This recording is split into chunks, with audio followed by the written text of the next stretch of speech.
ಎಲ್ರಿಗೂ ಅವ್ರವ್ರದೇ ಚಿಂತೆ ಆಗೋಗ್ಬಿಟ್ಟಿದೆ. ಅತ್ತೆ, ಎಲ್ಲ ಸಮಯನೂ ಒಂದೇ ತರ ಇರಕ್ಕಾಗಲ್ಲ ಅಲ್ವಾ? ಸುಮ್ನೆ ಕೂತಿರೋರ್ಗೆ ಕೆಲ್ಸ ಬರುತ್ತೆ, ಕೆಲ್ಸ ಮಾಡ್ತಿರೋರ್ನ ಸುಮ್ನೆ ಕೂರ್ಸತ್ತೆ. ಅದ್ರಲ್ಲೂ ಜವಾಬ್ದಾರಿ ಅನ್ನೋದು ಹೆಗಲ್ ಮೇಲ್ ಬಿದ್ರೆ ಈ ರೀತಿ ಎಲ್ಲ ಆಗೋದು ಸಹಜ. ಹೇಗೋ ಎಲ್ರ ಜೀವನ ಸರಿ ಹೋಗ್ತಿದೆಯಲ್ಲ, ಅಷ್ಟಕ್ಕೆ ಖುಷಿ ಪಡೋಣ. ಎಲ್ಲರ ಜೀವನ ಸರಿ ಹೋಗ್ತಾ ಇದೆ, ನಮ್ಮ ಭಾವನ ಜೀವನ ಸರಿ ಹೋದ್ರೆ ಎಲ್ರಿಗೂ ಖುಷಿ ಆಗುತ್ತಲ್ಲ. ಅವಳ ಅದರಲ್ಲಿ ಮದುವೆ ಅನ್ನೋದೇ ಬರ್ದಿಲ್ಲ.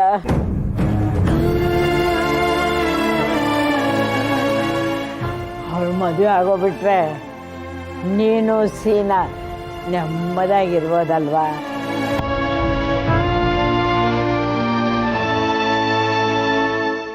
ಹೌದು ಅತ್ತೆ,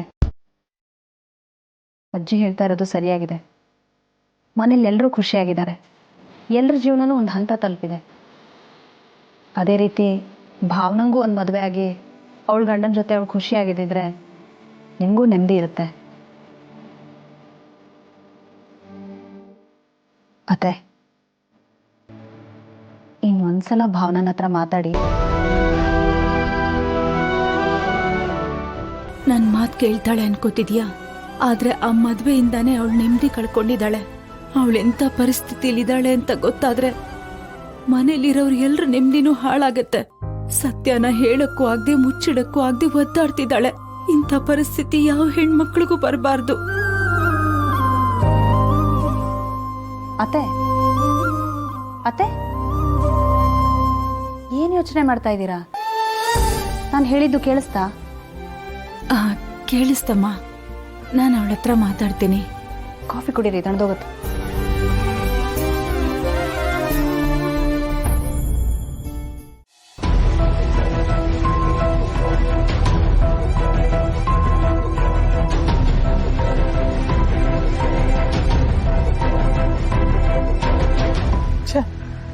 ಇದು ಹಿಂಗಾಗುತ್ತೆ ಅಂತ ನನಗೆ ಗೊತ್ತಿರಲಿಲ್ಲ. ಇಲ್ಲಿವರೆಗೂ ಈ ವಿಷಯ ನಮ್ಮ ಮನೆಯವ್ರಿಗಷ್ಟೇ ಗೊತ್ತಿತ್ತು. ಈಗ ನೋಡಿದ್ರೆ ಅಪ್ಪಾಜಿ ಎಲ್ರಿಗೂ ಅನೌನ್ಸ್ ಮಾಡ್ತೀನಿ ಅಂತ ಹೇಳ್ತವ್ರೆ. ಈಗ ನನಗೆ ಪೂರ್ವಿಯವ್ರನ್ನ ಮದುವೆ ಆಗ್ತೀನಿ ಅಂತ ಎಲ್ರಿಗೂ ಗೊತ್ತಾಗ್ಬಿಟ್ರೆ ಮೇಡಮ್ ಅವ್ರು ಹೆಂಗ್ ಫೇಸ್ ಮಾಡಲಿ? ತಲೆ ಚಿಟ್ಟಿಡ್ತಾ ಇದೆಯಲ್ಲಪ್ಪ.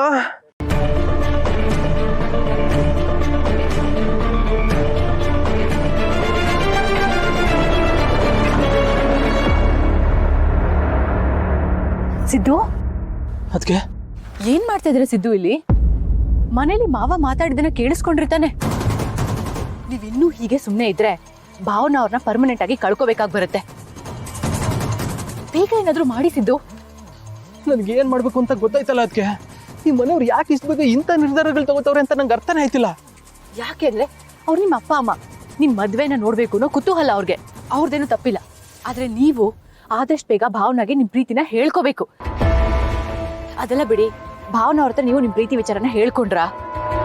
ಅಯ್ಯೋ, ಇನ್ನೂ ಇಲ್ಲ. ಅದಕ್ಕೆ ಇಲ್ಲ ಅಂತ ಇದ್ರೆ ಇನ್ ಯಾವಾಗ ಸಿದ್ದು? ಪೂರ್ವಿನ ಮದ್ವೆ ಆದ್ಮೇಲೆ ಹೇಳ್ಕೋತೀರಾ? ಮತ್ತಿನ್ನೇನ್ ಸಿದ್ದು? ಮನೆಯಲ್ಲಿ ಆಲ್ರೆಡಿ ಮದ್ವೆ ಕೆಲ್ಸಗಳ ಬಗ್ಗೆ ಮಾತಾಡ್ತಾ ಇದ್ದಾರೆ. ಅವರು ಮದ್ವೆಗೆ ಅಂತ ಕೆಲ್ಸಗಳನ್ನ ಶುರು ಮಾಡ್ಕೊಳ್ಳೋದಕ್ಕಿಂತ ಮುಂಚೆ ನೀವು ನಿಮ್ ಮನ್ಸಲ್ಲಿರೋದನ್ನ ಹೇಳ್ಕೊಂಡ್ರೆ ಸರಿ.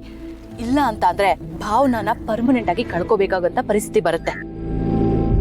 ಆಮೇಲೆ ಮನ್ಸಿಲ್ದೆ ಹೋದ್ರು ಪೂರ್ವಿನೇ ಮದ್ವೆ ಆಗ್ಬೇಕಾಗಿ ಬರುತ್ತೆ. ಇಲ್ಲ ಅದಕ್ಕೆ, ಅದು ಮಾತ್ರ ಸಾಧ್ಯ ಇಲ್ಲ. ನನ್ನ ಮನಸ್ಸು ತುಂಬ ನನ್ನ ಭಾವನವರೇ ಇರುವಾಗ ಅವ್ರ ಜಾಗಕ್ಕೆ ಪೂರ್ವಿಯವ್ರು ಬರೋದಕ್ಕೆ ಸಾಧ್ಯನೇ ಇಲ್ಲ.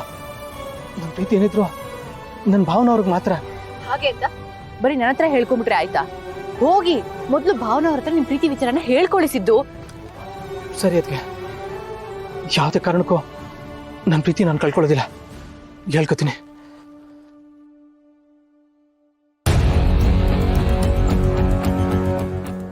ಸಿದ್ದು, ನನಗೂ ಅದೇ ತಾನೇ ಬೇಕಾಗಿರೋದು.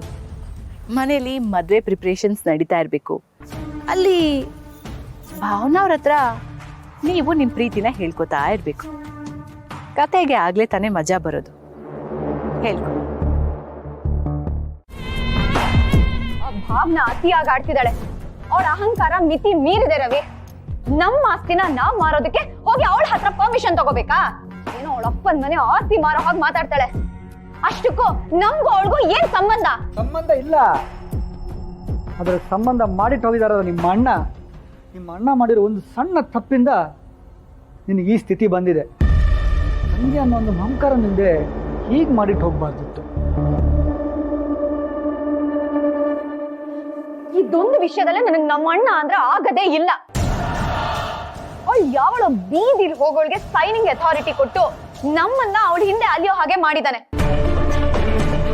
ಅವಳ ಹತ್ರ ಹೋಗಿ ಕೇಳ್ಕೊಂಡ್ರೆ ಅವಳೇನಾದ್ರೂ ಕರೆಕ್ಟ್ ಆಗಿ ರೆಸ್ಪಾನ್ಸ್ ಆದ್ರೂ ಮಾಡ್ತಾಳ? ಅದು ಇಲ್ಲ, ಎಷ್ಟು ದುರಹಂಕಾರ ತೋರಿಸ್ತಾಳೆ. ಮುಖ ನೆನ್ಸ್ಕೊಂಡ್ರೆ ನನ್ಗೆ ಮೈ ಎಲ್ಲ ಉರಿತಿದೆ. ಬಂಗಾರಿ, ಡೋಂಟ್ ವರಿ, ಇಷ್ಟೊಂದು ಟೆನ್ಷನ್ ಆಗ್ಬೇಡ. ಈಗೇನು ಅವಳ ಹತ್ರ ಸೈನ್ ಹಾಕ್ಸ್ಕೋಬೇಕು ಅಷ್ಟೇ ತಾನೇ? ಅದನ್ನ ನಾನು ಮಾಡಿಸ್ತೀನಿ. ಹೇಗ್ ಮಾಡಿಸ್ತೀಯಾ?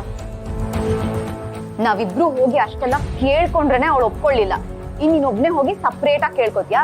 ಅವಳು ಅದಕ್ಕೆ ಒಪ್ಕೋತಾಳೆ ಅಂತ ಅನ್ಸುತ್ತಾ ನಿಮ್ಗೆ?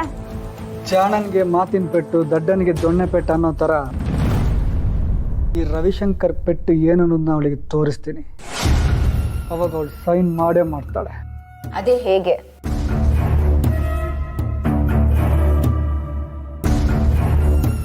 ಅವಳನ್ನ ಕಿಡ್ನ್ಯಾಪ್ ಮಾಡಿಸ್ತೀನಿ.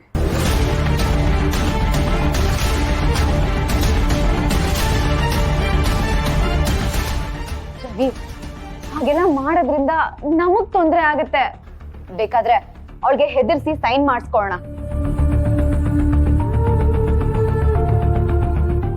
ಹೆದರಿಕೆಗೆಲ್ಲ ಬಗ್ಗೋಳಲ್ಲ ಅವಳು. ಸಮಾಧಾನ ಭೇದ ಅಂತ ಎಲ್ಲ ಪ್ರಯೋಗ ಮಾಡಾಯ್ತು. ಈಗ ಉಳಿದಿರೋದು ದಂಡ ಪ್ರಯೋಗ ಮಾತ್ರ.